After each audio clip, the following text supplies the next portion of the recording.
အားလုံးပဲမင်္ဂလာပါခင်ဗျာ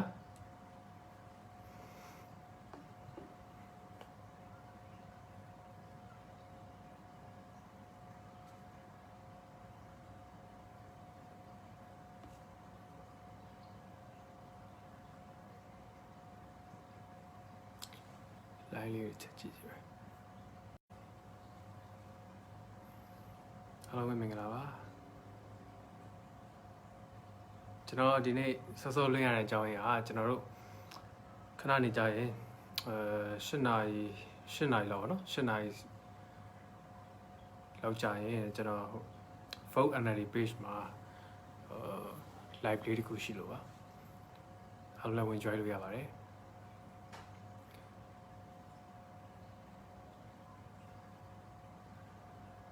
အဲ့မှာကျွန်တော်ကိုယ်စကားလေးပြောချင်တော့ပါ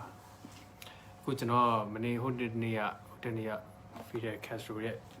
အကြောင်းကိုကျွန်တော်အားလုံးပဲမင်္ဂလာပါခင်ဗျာမင်္ဂလာညချမ်းပါခင်ဗျာ Fidel Castro ရဲ့အကြောင်းကိုကျွန်တော်ဖတ်ပြထားတဲ့နေရာမှာတကယ်ကောင်းကင်အောင်ရောက်ပြီပေါ့နော်Castro ရဲ့ရှောက်လဲချက်ရေးကြီးသောအပိုက်များကိုရောက်ပြီပေါ့နော် Castro ရဲ့ရှောက်လဲချက်ရေးကြီးတဲ့အပိုက်ကအပိုက်တွေမှာ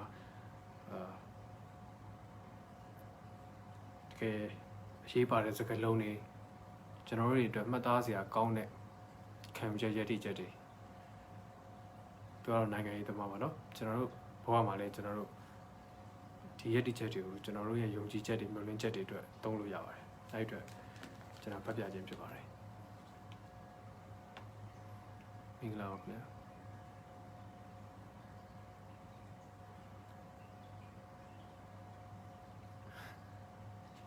ဟုတ်ပြီကျွန်တော်ခုစဖတ်ပြတော့မယ်ကျွန်တော်မနေ့ကအဆက်လေးကိုနည်းနည်းလေးပြန်ပြီးတော့မှနှွေးပေးမယ်ဟိုနည်းနည်းလေးမနေ့ကဖတ်ထားပြီးသားဟုတ်တနေ့ကဖတ်ထားပြီးသားလေးကိုကျွန်တော်နည်းနည်းလေးထပ်ပြီးတော့ဖတ်ပြမယ် Fidel Castro မြက်ကွယ်တွင်အောက်တိုဘာ16ရက်နေ့တိုင်အမှုဆက်လက်စစ်ဆေးသည်အောက်တိုဘာ16ရက်နေ့သို့ရောက်မှပဲတရားသူကြီးများရှေ့သို့ Castro အားလာရောက်အစစ်ခံခွင့်ပြုသည်သို့သောတရားရုံးတွင်၌မဟုတ်ဆေးရုံကြီးရှိသူနာပြုဆရာမများအပန်းဖြေခန်းတွင်ဖြစ်သည်Castro ၏အတန်ကိုကျူးဝါပြည်သူများမကြားရစိမ့်သောကတရားခွင်ကိုလှုပ်ဝက်စွာစစ်ဆေးခဲ့သည်တရားခွင်တွင်၌တရားသူကြီး3ဦးအစိုးရရှေ့နေ2ဦးသတင်းများကိုစစ်ဆေးအတည်ပြုချက်ဖြင့်ပေးပို့ရသည့်သတင်းတောက်9ဦးနှင့်လက်နက်ကိုင်အဆောင်အရှောက်မြတ်သာရှိသည်တရားခွင်ခန်း၌ခန်း၏ပတ်လည်အနီးကပ်တွင်စစ်သား100စောင့်ကြပ်ဝိုင်းရန်ထားသည်Fidel Castro သည်သူ၏တရားခွင်တွင်9နာရီကြာမြကိုယ်တိုင်ထုချေရှောက်လဲခဲ့သည်ဤသို့ရှောက်လဲပြောဆိုရာ၌သူဟာတနာညာတာရန်အပြစ်မှလွန်ငင်းခွင့်ပေးရန်အယူခံလျှောက်ထားခြင်းမပြုယုံသာမကသေးဘတ်တစ်စတာ၏အစိုးရကိုပင်ပြန်လည်ဆွဲချက်တင်လိုက်သေးသည်ရှောက်လဲချက်၌ဥပဒေအကိုအကားများနိုင်ငံရေးသိပ္ပံဆိုင်ရာအကိုအကားများစီးပွားရေးအဘိဓမ္မာရေးနှင့်တမိုင်းဆိုင်ရာကိုးကားချက်များကိုအပြည့်အဝပညာသားပပအသုံးပြု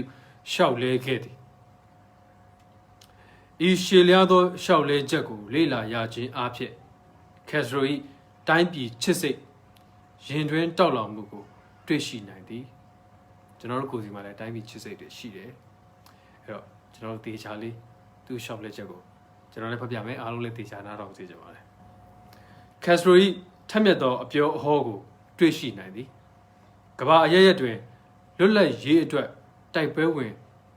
တမိုင်းတစ်လျှောက်၌Castro ၏ရှောက်လဲချက်သည်အကြီးအကျယ်အထွန်းပြောင်ဆုံးသောမိကွန်းတရက်ဖြစ်ထင်ရှားလာသည်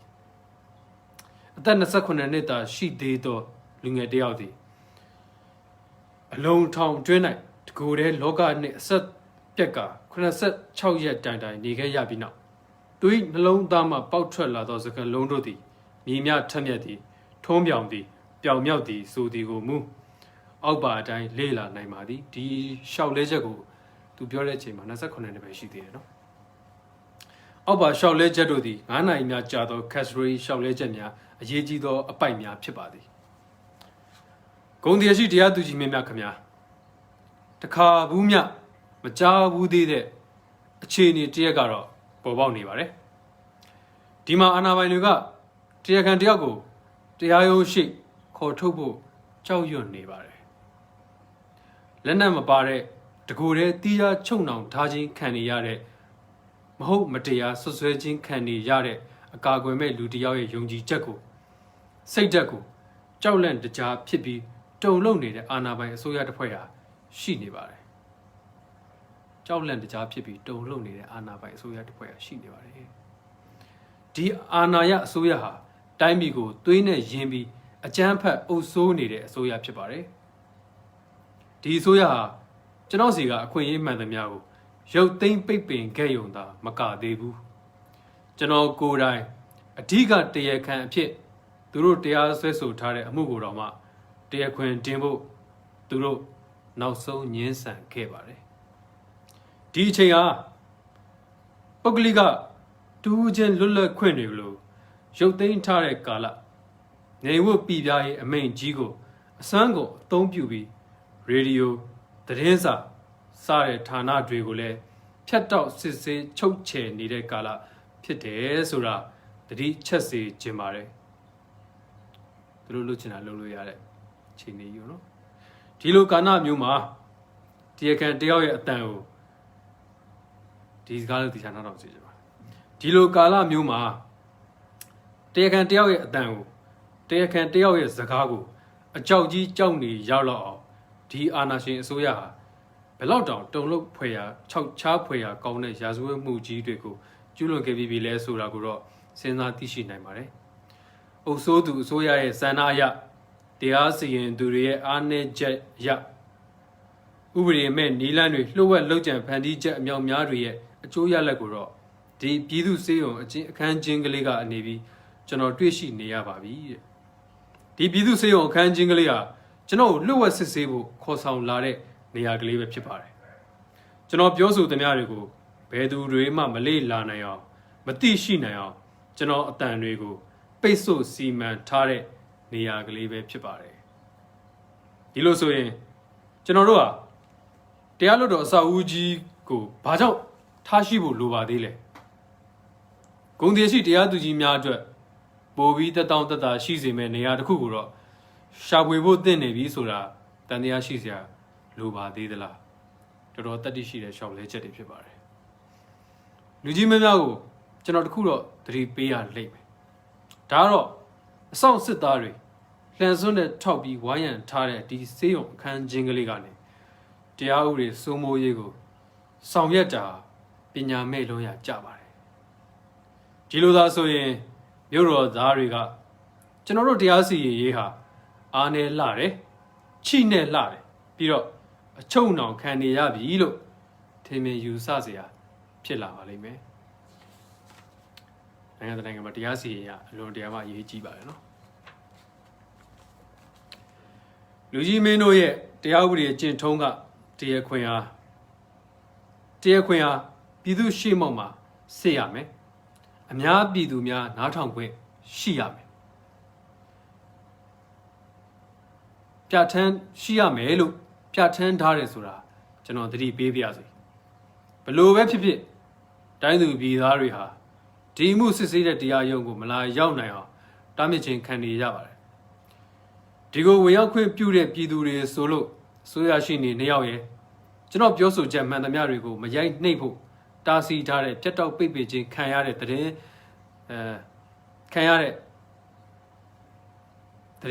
စာတွေကသတင်းထောက်6ယောက်ရဲ့သာဖြစ်ပါတယ်ကျွန်တော်ရဲ့တရားနာပရိသတ်ဆိုလို့ဒီခိုင်းနဲ့ဇင်းညံတစ်လျှောက်မှာရှိနေကြတဲ့စစ်သားစစ်ဗိုလ်တရားလောက်သာရှိတယ်ဆိုတာကျွန်တော်တွေ့ရပါတယ်သူတို့ရဲ့လေးလေးနက်နက်နားထောင်မှုနဲ့ယဉ်ကျေးသိမ်မွေးမှုကိုကျွန်တော်ကျေးဇူးဥပကာရတင်ရှိပါတယ်ကျွန်တော်ဆန္ဒအရပြောရရင်ကျွန်တော်ရှေ့မှာ စစ်တပ်ကြီးတစ်ခုလုံးတော့ရှိနေစေချင်ပါတယ်တဲ့ဒီနေ့ကြရင်အာဏာငန်းဖမ်းပြီးအကျဉ်းသားမဲ့တဲ့လူတစုရဲ့လက်ချက်ကြောင့်သူတို့ရဲ့စစ်ဝစ်စုံတွေပေါ်မှာပေကြံနေတဲ့ရှက်ကြောက်ဖွယ်ရာသွေးဆက်သွေးကွက်တွေကိုဒီစစ်တပ်ကြီးကဒေါသအမျက်ချောင်းချောင်းထွက်ပြီးစေကြောတုတ်တင်ပြစ်လိုက်ကြပါလိမ့်မယ်ဒီမြင့်မြတ်တဲ့စစ်သားတွေရဲ့ပခုံးပေါ်မှာမတရားဇက်ခွစီးထားကြတဲ့လူတွေဟာဖြင့်အဲ့ဒီနေ့မှာကြာဆုံးရမှာပါပဲပြည်သူတွေဟာဒီမြင့်မြတ်တဲ့စစ်သားတွေအပေါ်ခွစီးထားတဲ့လူတွေကိုစောလင်စွာကပင်ဆွဲချသင့်ပါတယ်ကျွန်တော်ရဲ့အချုပ်တိုက်ထဲကိုရာဇသက်ဥပဒေနဲ့ပတ်သက်တဲ့မြည်သည့်စာရွက်စာတမ်းစာအုပ်မှတင်သွင်းခွင့်မရှိခဲ့ဘူးဆိုတာကိုဒီကုန်းချုပ်အနေနဲ့ကျွန်တော်ထည့်သွင်းပြောဆိုလိုပါတယ်ကျွန်တော်ရဲ့ရဲဘော်များကိုတတိပြောင်ပြောင်ခုခံကာကွယ်ပေးသူတူဖြစ်တဲ့ကျွန်တော်ရဲ့ပညာရှိရှေ့နေကြီးဒေါက်တာဘော်ဒီလီယိုကာစတယ်လာနော့စ်စီကဒီဥပဒေစာအုပ်ကလေးတစ်ခုတာလဲငှားရမ်းရရှိခဲ့ပါတယ်ဒီနေ့တိုင်းပဲမာတီရဲ့စာအုပ်တွေကိုကျွန်တော်မရရှိအောင်ပိတ်ပင်ခဲ့ပါတယ်ဒါအကျဉ်းအောင်စင်စာလူကြီးများကဒီစာအုပ်တွေကိုအလွန်တကူအာနိသင်ထက်မြက်တဲ့စာအုပ်တွေအဖြစ်ယူဆဟန်ရှိနေပါတယ်ဒါမှမဟုတ်ဇူလိုင်26ရက်နေ့ဖြစ်ရကြီးနဲ့ပတ်သက်ပြီးလှုံ့ဆော်မိထိုးပေးသူဖြစ်ဂျိုဆေးမာတီကိုကျွန်တော်ကင်မွန်းတက်ခဲ့မိတဲ့အတွက်ကြောင့်လည်းဖြစ်နိုင်ပါတယ်ဒီတရားခွင်ကိုလည်းကျွန်တော်ကိုးကားဖို့ဘယ်ဘာသာရဲ့ဘယ်စာအုပ်ကိုမှယူဆောင်လာခွင့်မပြုခဲ့ပါဘူးတားမြစ်ပိတ်ပင်ခဲ့ပါတယ်ဘယ်လိုပဲဖြစ်ဖြစ်ကျွန်တော်ထူးခြားမှုမရှိပါဘူးဂျိုဆေးမာတီရဲ့တင် जा ချက်တွေဟာကျွန်တော်နှလုံးသဲပွတ်ထဲမှာအမြဲတမ်းကိန်းအောင်လျက်ရှိပါတယ်ကမ္ဘာအရက်ရက်ကပြည်သူတွေရဲ့လွတ်လပ်ရေးအတွက်ခုခံကာကွယ်ခဲ့ကြတဲ့သူရဲကောင်းပုဂ္ဂိုလ်အားလုံးတို့ရဲ့မြတ်တရားအားလုံးတို့ရဲ့တရားတဲ့ခံယူချက်အတွေးခေါ်အားလုံးဟာကျွန်တော်ရဲ့အုံနောက်ထဲမှာအမြဲတမ်းရှိနေပါတယ်ဘယ်ကျူးဘာပြည်သူကသူတို့ရဲ့ဂုံရောင်ပြောင်းမှုကိုအမျက်တနိုးမထိန်သိမ်းပဲနေပါမလဲဟုတ်တယ်နော်ဘယ်ပြည်သူကမှသူတို့ရဲ့ဂုံရောင်ပြောင်းမှုကိုအမျက်တနိုးမထိန်သိမ်းပဲနေပါမလဲ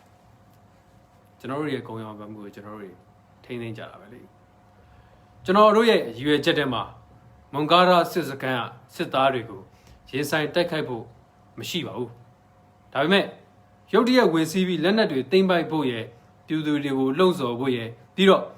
ရဲဘော်စစ်သားအပေါင်းကိုကျွန်တော်တို့နဲ့တူလက်တွဲပြီးဒေါ်လာရင်းမှာပါဝင်ဆင်နွှဲဖို့ဖြစ်ပါတယ်ကျွန်တော်တို့ဟာတက်မတော်ကစစ်သားရဲဘော်တွေကိုဖိနှိပ်စိုးမိုးသူတွေရဲ့အလံကိုဖြုတ်ချပြီးလွတ်လပ်ရေးတကွန်အလံကိုလွှင့်ထူဖို့လက်ကမ်းရပါလိမ့်မယ်လူတစုရဲ့အကျိုးစီးပွားကိုကာကွယ်ဖို့မဟုတ်ပဲတမျိုးသားလုံးရဲ့အဓိကအကျိုးစီးပွားကိုသာကာကွယ်ဖို့လက်ကမ်းရပါလိမ့်မယ်သူတို့ရဲ့လက်နက်တွေကိုနောက်ပြန်လှည့်ပြီးပြည်သူတွေကိုပစ်ဖို့မဟုတ်ပဲပြည်သူတွေရဲ့ရန်သူတွေကိုပစ်ဖို့ဖြစ်ပါတယ်ပြည်သူတွေဆိုတာဟာသူတို့ရဲ့သွေးရင်းသားရင်းမိဘရင်းတွေဖြစ်ပါတယ်သူတို့ကိုယ်တိုင်ပြည်သူတွေနဲ့လက်တွဲလာဖို့ဖြစ်ပါတယ်သူတို့ဟာကျွန်တော်တို့ရဲ့ညီရင်းအကိုများဖြစ်ပါတယ်အာဏာပိုင်တွေကသူတို့ကိုမျက်မှန်စိမ်းတက်ထားပြီးပြည်သူတွေကိုအစိုးရရဲ့ရန်သူများအဖြစ်စန့်ကျင်ခိုင်းတာကိုသူတို့ပြုလုပ်မဲ့အစားကိုယ်တိုင်းပြည်ရဲ့ပျော်ရွှင်ချမ်းမြေ့မှုအတွက်ရဲ့ကြီးပွားတိုးတက်မှုအတွက်ရဲ့ကိုယ့်အသက်ကိုစွန့်လွတ်စတေးရမှာအလွန်မုံမြတ်ပြီးအလွန်အဖိုးတန်တဲ့အတွေးခေါ်ရဲ့နောက်မှာချီတက်ဖို့ဖြစ်ပါတယ်ကျွန်တော်တို့နောက်မှာစစ်သားရဲဘော်ပေါင်းများစွာလူလာလိမ့်မယ်ဆိုတာကိုတန်တရားရှိနေတဲ့သူတွေကိုအဘယ်ကျူးဘာပြည်သူဟာသူတို့ရဲ့ဂုံရောင်ပြောင်မှုကိုအမျက်တနိုးမထိန်သိမ့်တတ်ဘူးလေဘယ်နှလုံးသားလွတ်လပ်ရေးအာယုံဦးမှာတက်ကြွတောက်လောင်မှုမရှိဘူးလေလို့ကျွန်တော်ကမေးလိုက်ချင်တယ်ဂုံတီရှိအစိုးရရှိနေကြီးကကျွန်တော်တို့ရဲ့အောင်မြင်မှုအခွင့်အလမ်းတွေဘယ်လိုရှိမယ်ဆိုတာအထူးစိတ်ဝင်စားပြီးသိကျင်နေပုံရပါတယ်ဒီအခွင့်အလမ်းတွေကတော့လုံလီလှုပ်ဟန်နီးပရိယတွေလူဒန်းစားအခြေခံတရားတွေအပေါ်မူတည်ပြီးစဉ်းစားရပါလိမ့်မယ်ပြည်သူလူထုကြီးဟာခင်မီလက်နက်တွေနဲ့အကြမ်းဖက်အုပ်ဆိုးတဲ့လွှမ်းမိုးအုပ်ချုပ်မှုကိုအကူအညီမဲ့ဖြုတ်လို့မရနိုင်ဘူးဆိုတာ ဒဏ္ဍာရီပုံမြင်ကိုပြတ်ပြောင်းကျိုးပန်းမှုတွေရှိလာပါပြီစစ်ရေးအင်အားပြပွဲတွေခန္ဓာကြီးကျယ်လှတဲ့စက်ရန်တွေကလက်နက်ကရိယာပြပွဲတွေဟာအထက်ကဖော်ပြခဲ့တဲ့ဒဏ္ဍာရီပုံမြင်တွေကိုခိုင်မာအောင်တိဆောက်ပြသနေပါတယ်ပြည်သူတွေကိုခွန်အားချိနေပြီးအကျွမ်းမဲ့အနုချဆုံးအနှုံချဆုံးဘဝရောက်အောင်အညံ့ခံအရှုံးပေးအောင်ကိုစိတ်နှဖျားကိုစိတ်နှစ်ပါးဘုံဘုံကြောက်ဒီအင်အားပြပွဲတွေနဲ့ဖန်တီးလှုပ်ဆောင်နေပါတယ်ဒါပေမဲ့ပြည်သူလူထုကြီးဟာသူတို့ရဲ့အခွင့်အရေးတွေကိုပြန်လည်ရယူမယ်လို့သူတို့ဆုံးဖြတ်ချက်ချပြီးတဲ့အချိန်မှာတော့ဘယ်လက်နက်မျိုးဘယ်အကြမ်းဖက်မှုမျိုးကမှပြည်သူလူထုကိုခြေဖြတ်လို့ဟန်တားလို့ရမှာမဟုတ်ဘူးဒါကိုအတိတ်ကရောပြစ္ဆုတ်ပံမှာရောတက်တည်ထင်ရှားပြခဲ့တဲ့စံနမူနာတွေတာရကတွေဟာပြည့်နေလို့နေပါတယ်ပြည်သူသားလင်အဓိကကျွန်တော်တို့အောင်မြင်ရေးခွင့်လန်းနဲ့ပတ်သက်ပြီးဒုတိယစဉ်းစားရမယ့်အချက်ကိုကျွန်တော်ဖော်ပြပြီးဖြစ်ပါတယ်ဒါကတော့လူဒန်းစားအခြေခံပြဿနာပဲဖြစ်ပါတယ်ဘာကြောင့်ဆိုကျွန်တော်တို့ကပြည်သူလူထုရဲ့ထောက်ခံမှုကိုအသေးချာအာမခံချက်ရရှိထားပါတယ်ကျွန်တော်တို့ပြည်သူတွေအကြောင်းပြောတဲ့အခါမှာစီးစိမ်ချမ်းသာခံစားနေရတဲ့ရွှေမုံစားငွေစွန်းကိုက်လူမနိုင်တွေကိုမစိုးလိုပါဘူးဖောက်ပြန်တဲ့ခင်းနောက်ပြန်နေတဲ့အလွှာကိုမစိုးလိုပါဘူးအဲ့ဒီမျိုးစားတွေကတော့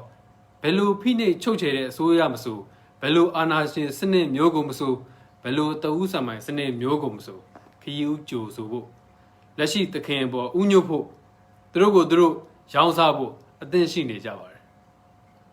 သူတို့ဟာဒီလိုပြည့်တစားဆန်တဲ့အလုံမျိုးကိုရိုးမြေကြသည့်တိုင်အောင်လုပ်ကြမှာပါပဲတင်ညာကိုရောက်တဲ့ထိအောင်လုပ်ကြမှာပါပဲလက်ရှိသခင်ကိုဥညွတ်တဲ့နေရာမှာသူတို့နှစ်ဖူးကိုမြေကြီးနဲ့တွေ့ထိတဲ့တိုင်အောင်ဥညွတ်ပါလိမ့်မယ်ကျွန်တော်တို့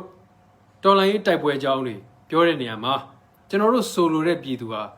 ဒုတဲ့ကြီးမားလာတဲ့အပေခံလူထုကိုဆိုလိုပါတယ်ဒီလူထုဟာဂတိပေါင်းများစွာကိုအပေးခံရပြီးအဲ့ဒီဂတိတွေအားလုံးကိုတကယ်တမ်းလက်ဝယ်မရရှိပဲအနှက်ခံရတဲ့လူထုဖြစ်ပါတယ်အဲ့ဒီဂတိသစ္စာအဖောက်ကျူးခံရတဲ့လူထုဖြစ်ပါတယ်ကျွန်တော်တို့ဆိုလိုတဲ့ပြည်သူဟာတမျိုးသားလုံးရဲ့တရားမျှတရေးအတွက်ပို့လို့တိတ်ခါတမာတိဂုံရှိရေးအတွက်ပုံမတိုးတက်ကောင်းမွန်စေရေးအတွက်အာသာငန်းငန်းလိုချင်မှတ်မောကြတဲ့လူထုကိုဆိုလိုပါတယ်ဘိုးဘွားပြည်ပြင်ကလေးကတရားမျှတရေးကိုဥထိပ်ပန်ဆင်ခဲ့ကြတဲ့လူထုကိုဆိုလိုပါတယ်ဘာကြောင့်ဆိုသူတို့ဟာမျိုးဆက်တစ်မျိုးဆက်ပြီးတစ်မျိုးဆက်ဘေးတော်အစဉ်ဘိုးတော်အညွတ်မျိုးစဉ်တစ်လျှောက်လုံးမတရားမှုအမျှတမှုအောက်မှာဒုက္ခခံစားခဲ့ရသူတွေတယောလောင်ပြောင်ခံရသူတွေဖြစ်ပါတယ်သူတို့ရဲ့ဘဝမှာအဖက်ဖက်ကအကောင်းဆုံးအကြီးကျယ်ဆုံးပြောင်းလဲမှုကိုလိုလားတောင်းတနေကြသူတွေဖြစ်ပါတယ်ကျွန်တော်တို့ရောက်လာတော့မှာပါဒီပြောင်းလဲမှုတွေရှိဖို့ရရှိဖို့အတွက်ဆိုရင်ဒီပြည်သူတွေဟာသူတို့ရဲ့အသက်ကိုပဲပေးလူဖို့အသင့်ရှိကြပါတယ်သူတို့ဟာတစုံတစ်ခုကိုယုံကြည်ပြီးဆိုရင်ဒါမှမဟုတ်တစုံတစ်ယောက်ကိုယုံကြည်ပြီးဆိုရင်အထူးသဖြင့်သူတို့ကိုသူတို့ယုံကြည်လာပြီးဆိုရင်ခေတ်ဟောင်းကိုပြောင်းလဲနိုင်ရေးအတွက်အခြေအနေဟောင်းကိုပြောင်းလဲနိုင်ရေးအတွက်သူတို့ရဲ့အသက်ကိုပဲပေးလူစတဲ့ဖို့အသင့်ရှိကြပါတယ်လုပ်ငန်းတစ်ခုကိုစတင်ဆောင်ရွက်တော့မယ်ဆိုရင်ပထမဦးဆုံးအခြေခံလိုအပ်ချက်ကတော့သစ္စာရှိရေးနဲ့ယုံကြည်ချက်ရှိရေးတို့ဖြစ်ပါတယ်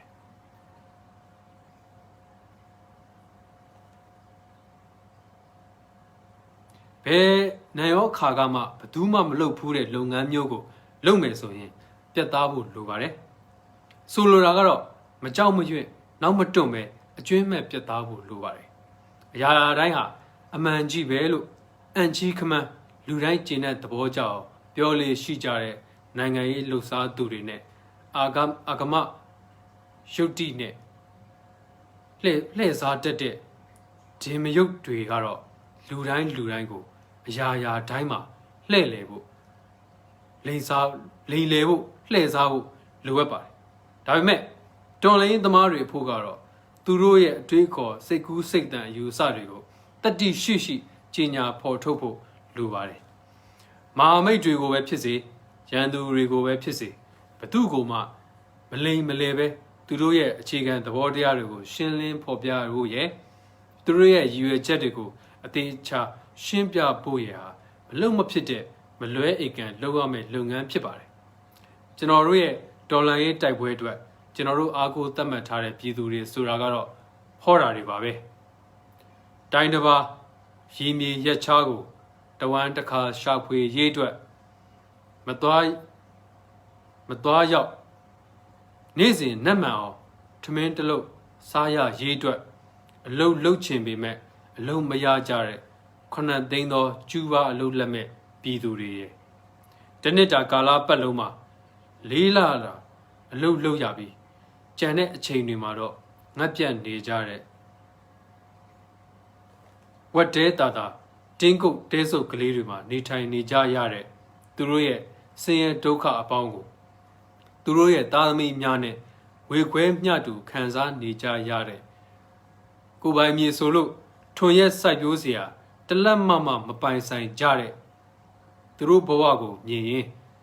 ကြောက်ဆိုင်ကြောက်တုံးနဲ့ထုလုပ်ထားတဲ့နှလုံးသားပိုင်ရှင်တွေကလွဲရင်ရင်ထုမနာဖြစ်เสียကောင်းလာတဲ့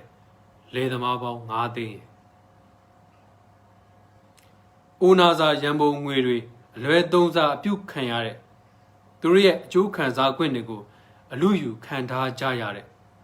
စုပ်ပဲ့နှုံချရိုင်နဲ့နေတဲ့အလုသမားတန်းရတွေမှာဖြစ်တယ်လို့နေကြရတဲ့ဒုက္ခတွေကိုအလုရှင်စီကရပြီးအတိုးကြီးစားမြည်ရှင်ကျွေးရှင်တွေလက်ထွဲကိုတဆင့်ပြောင်းပေးလိုက်ရတဲ့သူတို့ရဲ့အနာဂတ်ဟာလောက်ခ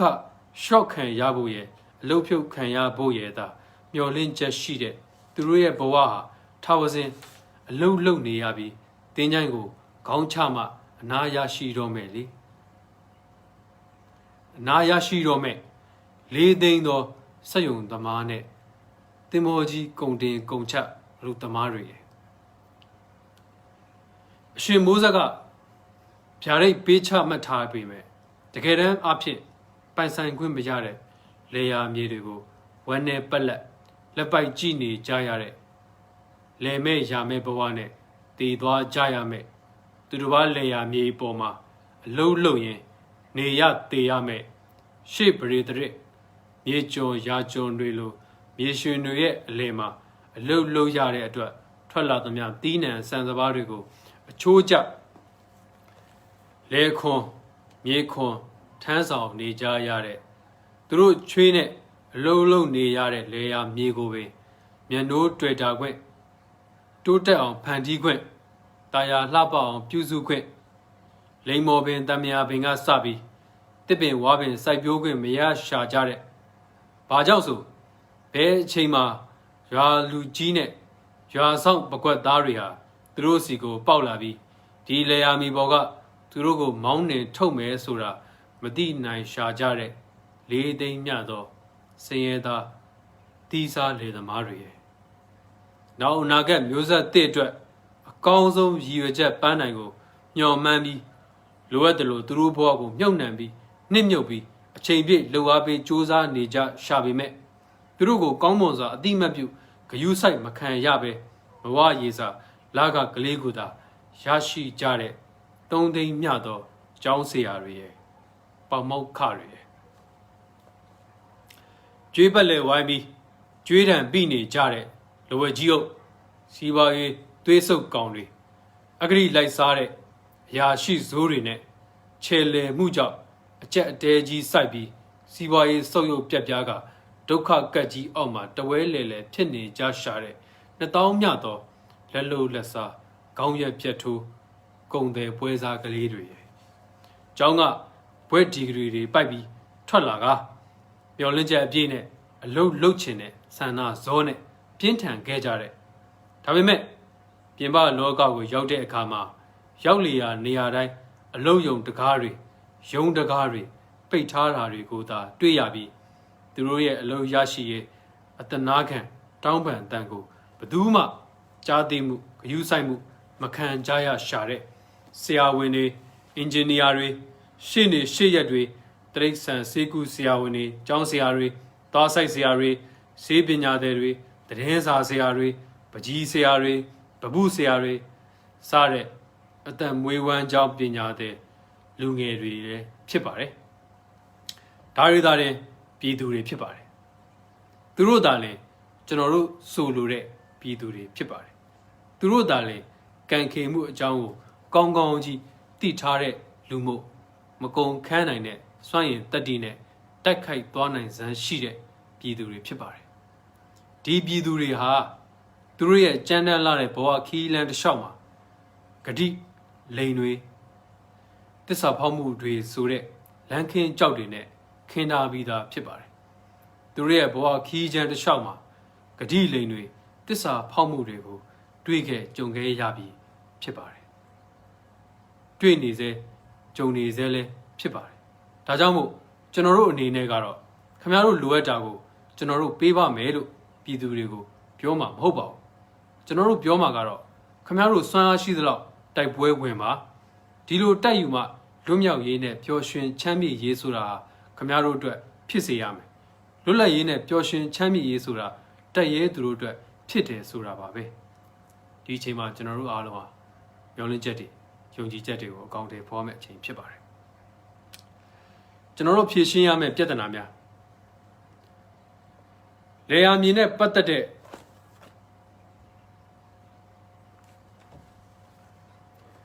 ကျွန်တော်တို့ဖြည့်ရှင်းရမယ့်ပြဿနာများလေယာမြေနဲ့ပတ်သက်တဲ့ပြဿနာတွေစက်မှုတိဆောက်ရေးပြဿနာတွေအိမ်ယာပြဿနာတွေအလုပ်လက်မဲ့ပြဿနာတွေ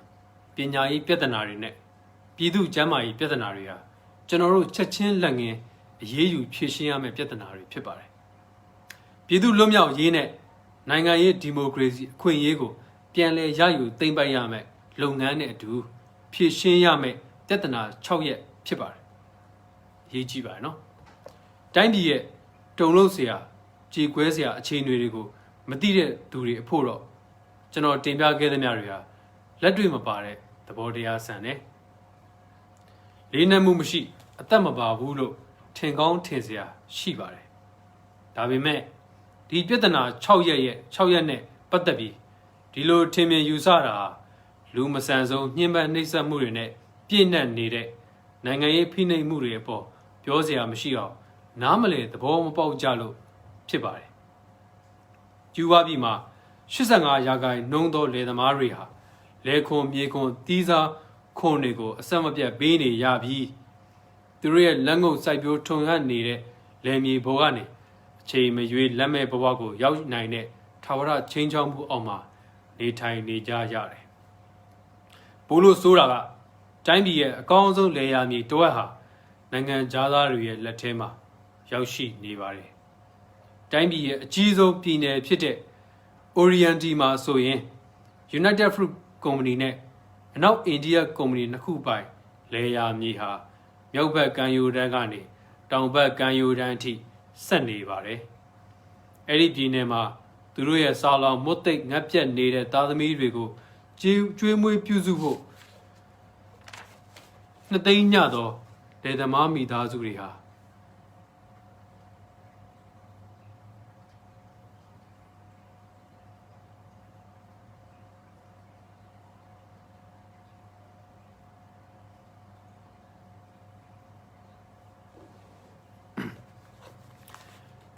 နှစ်သိန်းမြသောလယ်သမားမိသားစုတွေမှာထွန်ရက်စိုက်ပျိုးเสียလယ်မြေဆိုလို့တေကတော့မရှိရှာဘူးတစ်ဖက်မှာတော့တကိုးကြီးမြေရှင်ကြီးတွေဟာကိုးသိန်းကိုးသောမြသောသူတို့ပိုင်လယ်ကောင်းမြေကောင်းတွေကိုမထွန်ရက်မစိုက်ပျိုးပဲဒီတိုင်းပစ်ထားကြတယ်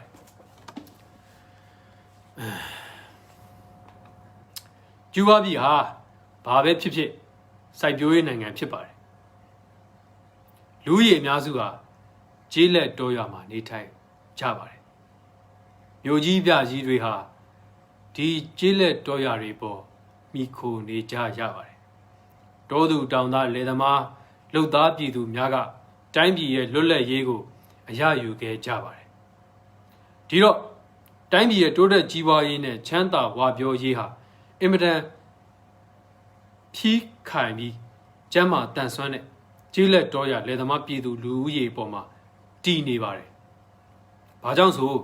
ဒီတောင်သူလယ်သမားတွေသာလျှင်လယ်ယာမြေကိုဘယ်လိုထွန်ရက်စိုက်ပျိုးရမယ်ဆိုတာသိပြီးဒီလယ်မြေကိုသူတို့သာလျှင်အသက်တမျှချစ်မြတ်နိုးသူတွေဖြစ်ပါတယ်။အဲ့ဒါတော့ကျွန်တော်ကိုယ်တွေပဲ။ဒါကြောင့်နိုင်ငံတော်ရဲ့စီမံကိန်းဘောင်အတွင်းမှာသူတို့ကိုအကာအကွယ်ပေးဖို့ကျွန်တော်ဖြုံဘူးရွာကိုသွားတော့က လေသမားဝများစွာနဲ့ကျွန်တော်တစ်လောက်လောက်နေပါနေခဲ့သူတို့ရဲ့ဘဝအဲ့လေကွက်တွေအဲ့ယာမြေတွေအဲ့စိုက်ခင်းတွေပဲသူတို့ရဲ့ဘဝနောက်တစ်ချင်းနဲ့လဲတစီထုံရက်စိုက်ပြိုးရတဲ့အရာပဲကျွန်တော်ကိုယ်တိုင်နေထိုင်ခဲ့တဲ့အချိန်မှာလဲကျွန်တော်မှအဲ့ဒီခံစားချက်ရှိတယ်ကျွန်တော်ဒါကိုဖက်ရတဲ့အချိန်မှာကျွန်တော်အားလုံးလည်းအခံစားချက်ရှိပါဘူး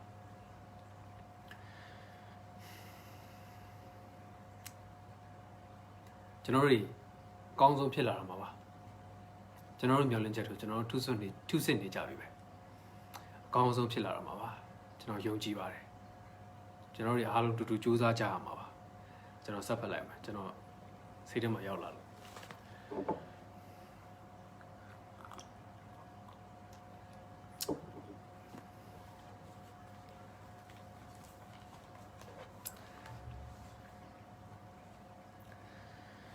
โอเค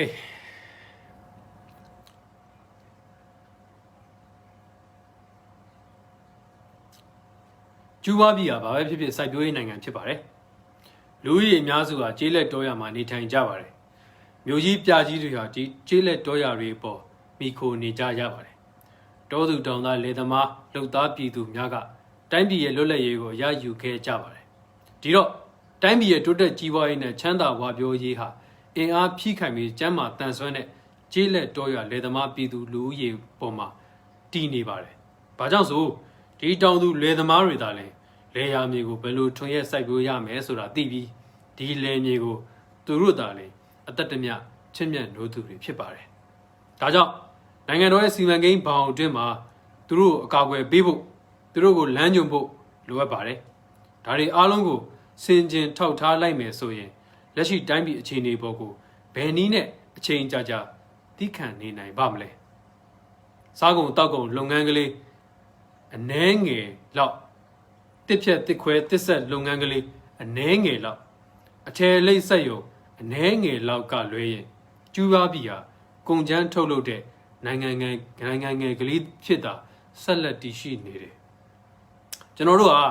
တရားတွေကိုနိုင်ငံခြားတင်ပို့တယ်ပြီးတော့တရားလုံးတွေပြန်သွင်းရတယ်။တရေစိမ့်တွေနိုင်ငံခြားကိုတင်ပို့တယ်။ပြီးတော့ရှုဖက်နက်တွေပြန်သွင်းရတယ်။ကျွန်တော်တို့ကတန်ရိုင်းတွေကိုနိုင်ငံခြားတင်ပို့တယ်။ပြီးတော့ထွန်သွားတွေကိုပြည်တွင်းပြန်သွင်းရတယ်။ဒီတော့စက်မှုလုပ်ငန်းထူထောင်ရေးဟာတိုင်းပြည်ရဲ့အရေးပေါ်လိုအပ်ချက်ဖြစ်ကြောင်းလူတိုင်းသဘောပေါက်ကြပါတယ်။ကျွန်တော်တို့မှာတမဏိစက်ယုံတွေစက်ကူစက်ယုံတွေဂျာရုဗေဒစက်ယုံတွေလိုအပ်ပါတယ်ကျွန်တော်တို့နွားမွေးမြူရင်းနဲ့တီးနှံထုတ်လုပ်ရေးတွေကိုတိုးတက်ကောင်းမွန်အောင်ပြုပြင်ရမယ်။စားစာထုတ်လုပ်ရေးစက်ရုံတွေမှာလုံနီးလုပ်ဟန်တွေလုပ်ငန်းစဉ်တွေကိုတိုးတက်အောင်ပြုပြင်ရမယ်။ဥရောပတိုင်းပြည်တွေကကျွန်တော်တို့စီးပွားရေးကက်ဆိုင်အောင်ပြန်ဆိုင်မှုပြုနေကြတဲ့ဒိန်ခဲထုတ်လုပ်ရေးလုပ်ငန်းနို့စီနို့စိမ်းထုတ်လုပ်ရေးလုပ်ငန်းစက်နစ်အဖြောရမကထုတ်လုပ်ရေးလုပ်ငန်းအမေရိကန်ရဲ့စီးသွပ်ဘူးလုပ်ငန်းတွေကိုသူတို့ထင်တိုင်းမပေါက်အောင်တပြေးညီအောင်ပြုလုပ်ဖို့လိုပါတယ်။ဒါအတွက်ကျွန်တော်တို့မှာပင်လကူကုန်သိန်းဘောတွေလိုပါတယ်။ကဘာလက်ခီးသည်တွေစီကအခွန်အတုပ်အမြောက်အများရရှိဖို့လိုပါတယ်။ယောမဧကရစ်ဘလော့ဒီရက်စ်ရဲ့ဖိနှိပ်အုပ်ချုပ်မှုအောက်မှာတိုင်းသူပြည်သားတွေဟာနင်းပြဘဝနေရတယ်လို့အရင်းရှင်တွေကအလုပ်သမားတွေကိုသူတို့ရဲ့လက်ဝဲကြီးအုပ်စနစ်အောက်မှာထားရှိနေလို့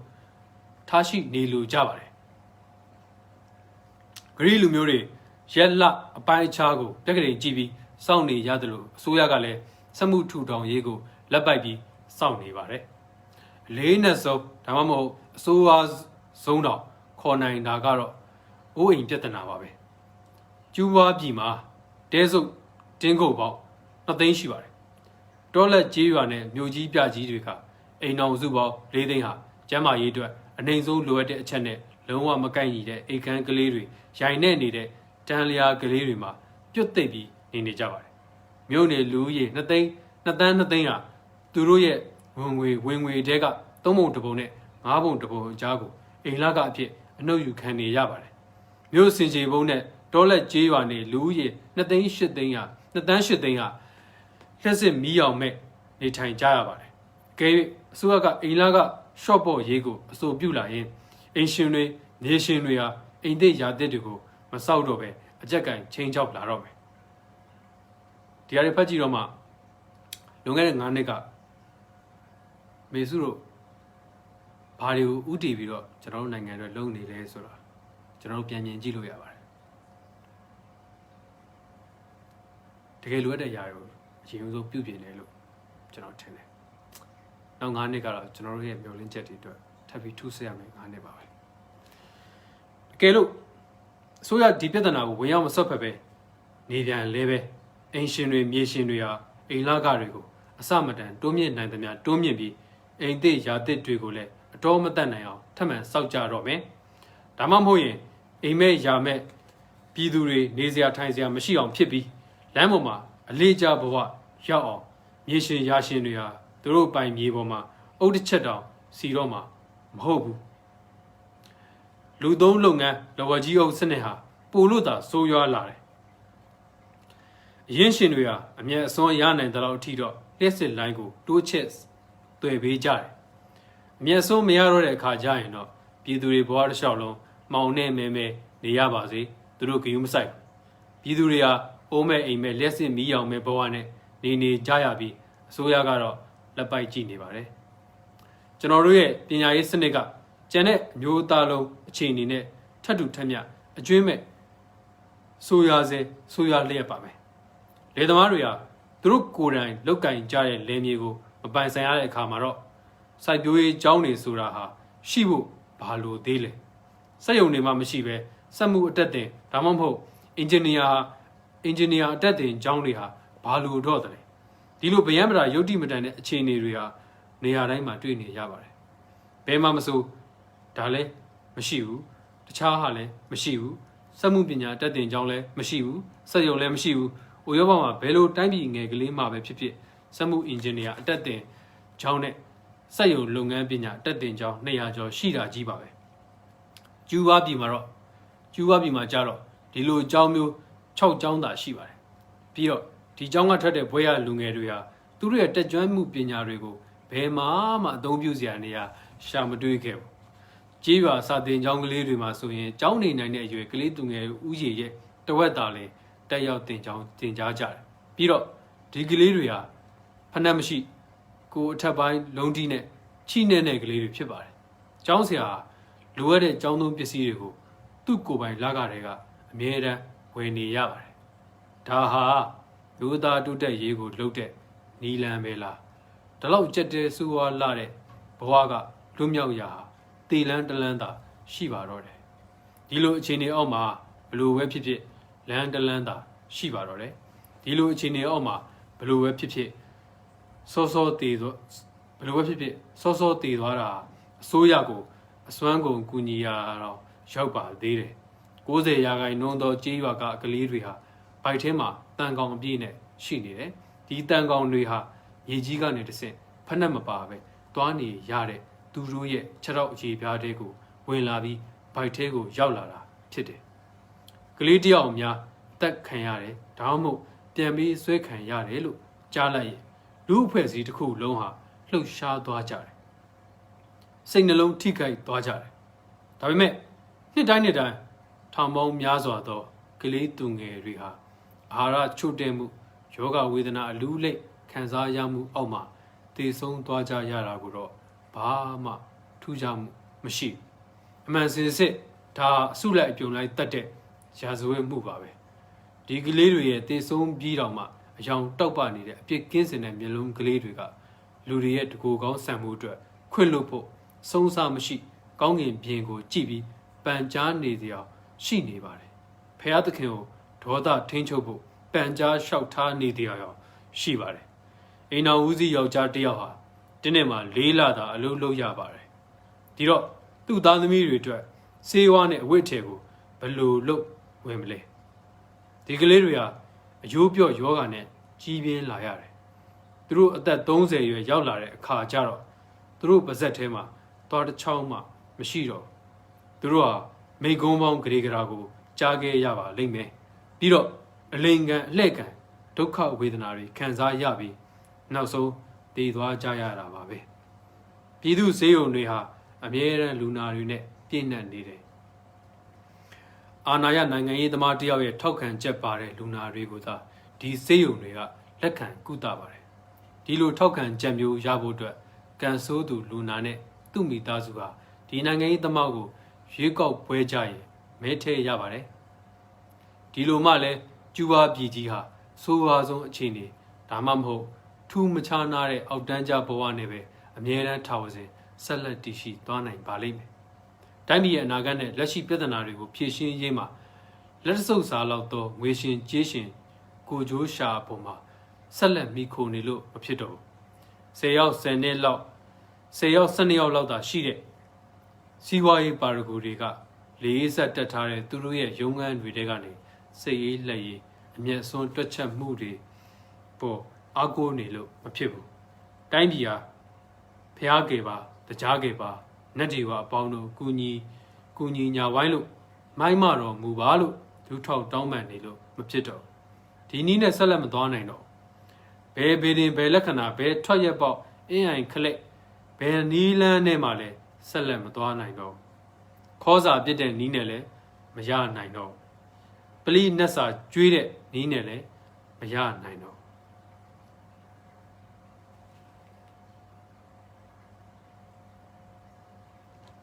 ဗလိနတ်စာကျွေးတဲ့နီးနဲ့လည်းမရနိုင်တော့အဲ့ထိတ်ကပြက်နေတော့ပါလာမသိဘူးဘာတကြိုက်လားမသိဘူးဖြစ်ဘယ်နဲ့တကြားရဲ့ဘလို့တကူ80ပတ်မျိုးနဲ့မှလည်းမပြုတ်နိုင်တော့ဘူးကျူးဝါသမရနိုင်ငံရဲ့ပြဿနာဟာကျွန်တော်တို့ကိုယ်တိုင်တိုက်ပွဲဆင်တဲ့နီးနဲ့သာလေဖြည့်ရှင်းနိုင်ပါလိမ့်မယ်ကျွန်တော်တို့တိုင်းပြည်ကိုလွတ်လပ်ရေးတိဆောက်ပေးခဲ့သူလွတ်လပ်သောသမရနိုင်ငံဖြစ်ဖန်တီးပေးခဲ့သူကျွန်တော်တို့ရဲ့လွတ်လပ်ရေးဘိတုကာတွေလိုသူတို့မျိုးချစ်စိတ်မျိုးသူတို့ရဲ့တစ္ဆာသမာဓိရှိမှုမျိုးကျွန်တော်တို့ရဲ့စွမ်းအင်မျိုးနဲ့ကျွန်တော်တို့ကိုယ်တိုင်တိုက်ပွဲဝင်မှသာလေကျူးဘာသမရနိုင်ငံရဲ့ပြဿနာသာပြေလည်လာပါလိမ့်မယ်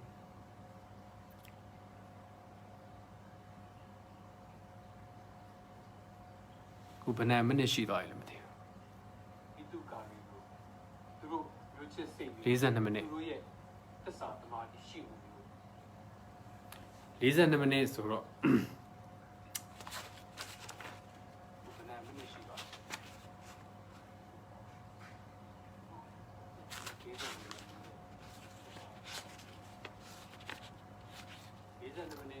ကျွန်တော်နောက်ထပ်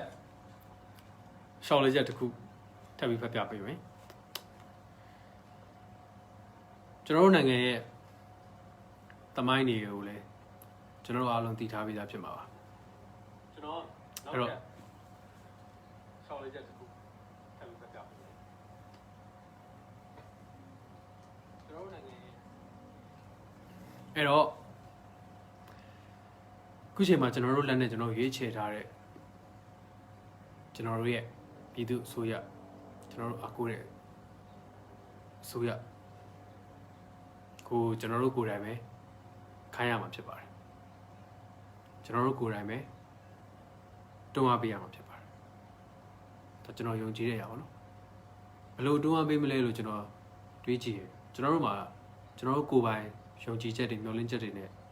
ကျွန်တော်တို့ရဲ့အလုပ်တွေရှိတယ်ကျွန်တော်တို့ရဲ့ရက်တိချက်တွေရှိတယ်ကျွန်တော်တို့ရဲ့ဖြတ်တန်းမှုတွေရှိတယ်အဲ့ဒီအရာတွေရဲ့ထောက်ပံ့မှုတွေအဲ့ဒီအရာတွေရဲ့လိုအပ်ချက်တွေဟာကျွန်တော်တို့တွန်းအားပေးရမယ်ကျွန်တော်တို့ရဲ့တာဝန်တွေဖြစ်ပါတယ်အဲ့တော့အဲ့လိုဖြတ်တန်းနေရင်နဲ့အဲ့လိုရက်တိဖြတ်တန်းနေရင်နဲ့အဲ့ဒီယုံကြည်ချက်တွေနဲ့တွားနေရင်ကျွန်တော်တို့နိုင်ငံကတိုးတက်တရွေ့ရွေ့တိုးတက်လာမှာပါအဲ့တော့ကျွန်တော်တို့ကိုယ်ပိုင်လုပ်နေတဲ့အလုပ်တွေကိုလည်းကျွန်တော်တို့ကအောင်မြင်ဒီထက်အောင်မြင်တဲ့အောင်မြင်အောင်ကျွန်တော်တို့တွေကစူးစမ်းကြရမယ်လို့ကျွန်တော်ယုံကြည်တယ်အစိုးရနဲ့တူတူပေါ့နော်ဖတ်တူစူးစမ်းကြရမယ်လို့ယုံကြည်တယ်အဲ့တော့အဲ့လိုစူးစမ်းဖို့အတွက်ကျွန်တော်တို့မှာအခွင့်အရေးတွေရှိလာပြီလို့လည်းယုံကြည်တယ်ရင်တော့မရရှိခဲ့တဲ့အခွင့်အရေးတွေကျွန်တော်ငယ်တော့အကြောင်းတက်ရင်ရေဦးတစ်လုံးဝယ်ဖို့တော့ကျွန်တော်တို့ဘာလို့ပတ်စံစုပြီးဝယ်ရတဲ့ခိုက်တန်တွေကြုံမှုမှာပါအကြောင်းသားတွေအားလုံးပတ်စံစုပြီးဝယ်ရတဲ့ခိုက်တန်အဲ့လိုဖတ်ကြည့်ရင်ခုနကကျွန်တော်ဖတ်ခဲ့တဲ့အရာတွေကိုပြန်တွေးကြည့်တယ် ကျွန်တော်တို့အတွက်ဘယ်လောက်တန်ဖိုးရှိတဲ့အခိုက်အတန့်တွေလဲဆိုတာကျွန်တော်ပို့ပြီးတော့မြင်လာပါတယ်ကျွန်တော်တို့မှာကျွန်တော်အားထားတဲ့လူထုခေါင်းဆောင်လေးရှိတယ်ဒီလိုသမိုင်းဒီလိုခေတ်အခြေအနေမှာကျွန်တော်ပြည်သူတွေရဲ့အင်အားနဲ့ကျွန်တော်တို့ကသမိုင်းကောင်းတစ်ခုရေးထိုးနိုင်ရင်ကျွန်တော်တို့မျှော်လင့်ချက်တွေအတွက်ကျွန်တော်တို့ရဲ့အနာဂတ်တွေမှာရှိတဲ့ပြည်သူတွေကလည်းအဲ့သမိုင်းတွေကိုဆက်လက်ရေးထိုးကြမယ်လို့ယုံကြည်တယ်ခု Fidel Castro ရဲ့ရှောက်လဲချက်တွေကိုဖတ်နေရတဲ့အချိန်မှာလည်းအားလုံးလည်းအဲ့လိုခံစားရမယ်လို့ထင်တယ်သူ့ရဲ့ယုံကြည်ချက်တွေသူ့ရဲ့ယက်တီချက်တွေနဲ့သူ့ရဲ့မျှော်လင့်ချက်တွေနဲ့သူချစ်ချင်းမေတ္တာတရားလည်းပါတယ်ပြည်သူတွေပေါ်မှာထားတဲ့ချစ်ချင်းမေတ္တာတရားအဲ့ဒါရမ်းတူတယ်ဗျာကျွန်တော်တို့လူထုကောင်းဆောင်တယ်ကျွန်တော်လူခံစားရတယ်ကျွန်တော်တန်ဖိုးထားတယ်လို့ထင်ဒါလွန်ခဲ့တဲ့နှစ်ပေါင်းများစွာပါပေါ့နော်အခုကကျွန်တော်တို့ရက်ရှိလက်ရှိပါကျွန်တော်တို့ရဲ့သမိုင်းပေါ့အဲ့တွေအားလုံးအတူတူနောက်9နှစ်အတွက်ရှေ့ဆက်ကြရအောင်ဖြတ်တန်းကြအောင်ကျွန်တော်ယုံကြည်ရတဲ့ဒီ9နှစ်ကကျွန်တော်တို့အားလုံးရဲ့မျှော်လင့်တဲ့ຢာတွေအိမ်မက်တွေရောင်ကြည်တန်းလာမယ်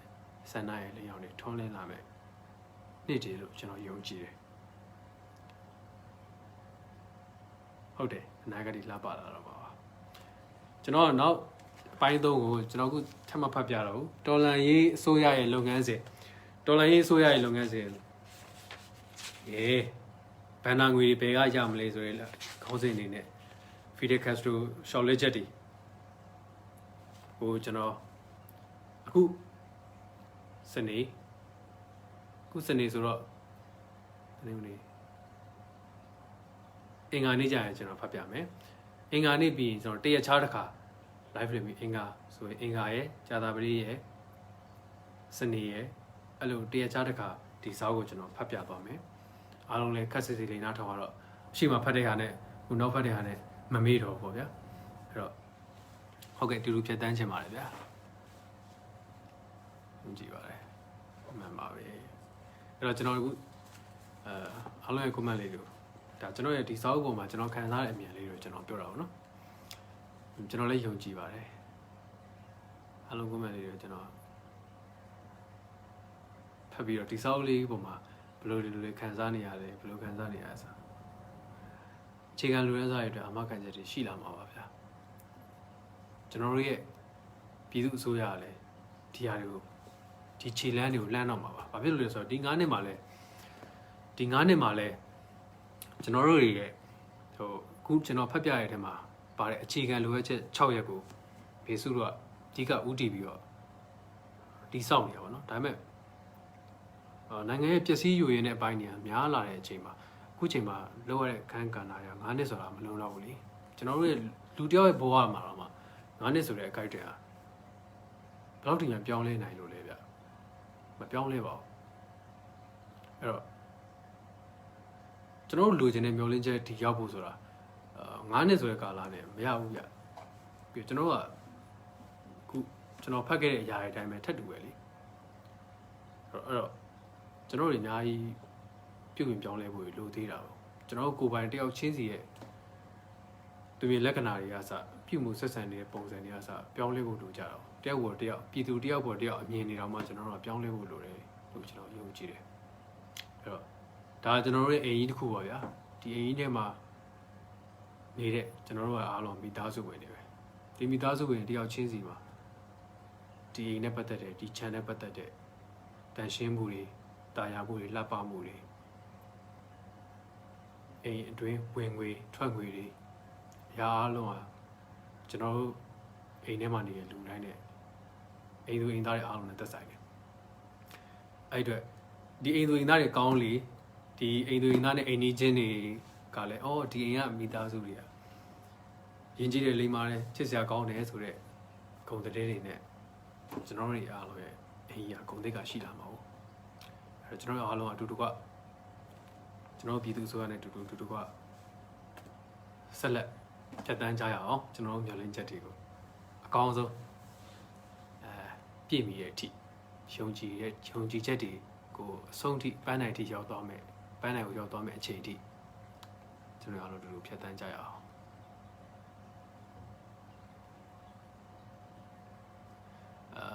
ကျွန်တော်ပြောတာလေအားလုံးရင်ထဲမှာရှိမယ်ကျွန်တော်ရင်ထဲမှာရှိတယ်ရပါတော့အဲ့တော့အားလုံးရင်ထဲမှာရှိမယ်ရလို့လေယုံကြည်တဲ့အတွက်ကျွန်တော်ပြောတာပါလက်တန်းလားဒီလက်သေးကတော့မဲတော့မဲကျန်တဲ့ຢာတော့ကျွန်တော်မခွာဘူးဗျသူ့ဟာသူကွာသွားတယ်လက်သေးမှာတော့ကွာသေး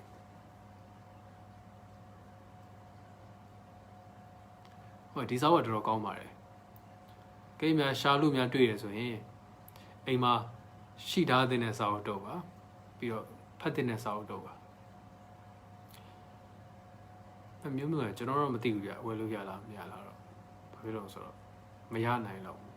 မထွက်သေးဘူးမထွက်ဘူးဗျကျွန်တော်စာအုပ်ဆိုင်တွေမှာသိမတွေ့ဘူး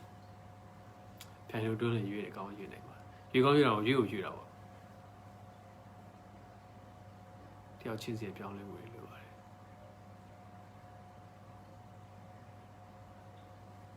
ဟုတ်ကဲ့ပါကျွန်တော်ဒီစာအုပ်ကြီးကိုကျွန်တော်တို့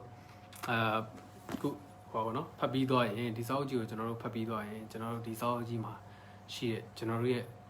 နှလုံးသားတွေကိုဘယ်လိုခံစားချက်တွေဘယ်လိုရည်တည်ချက်တွေရောက်သွားလဲဆိုတော့ကျွန်တော်တို့ဆွေးနွေးကြတော့တရက်လောက်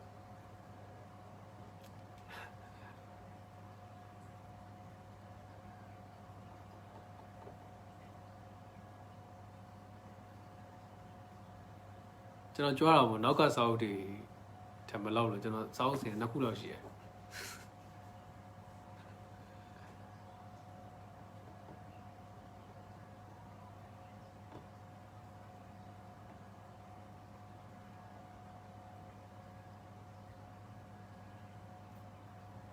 အားလုံးလည်းကျွန်တော်ကလေးစားပါတယ်ကျွန်တော်တို့တမန်ကျွန်တော်တို့ရေးထိုးခဲ့ပြီလေအားလုံးအဲ့ထက်ကလေးစားပြီးသားအားလုံးအတွက်အဲ့ထက်ကတကယ်ကိုစိတ်ထဲအောင်လေးစားတာအားလုံးတကယ်လေးစားတယ်ကျွန်တော်ပြည်သူတွေကထင်သေးရမယ့်လူတွေမဟုတ်ဘူးဆိုတော့သိသွားကြတော့ဗောဗျာ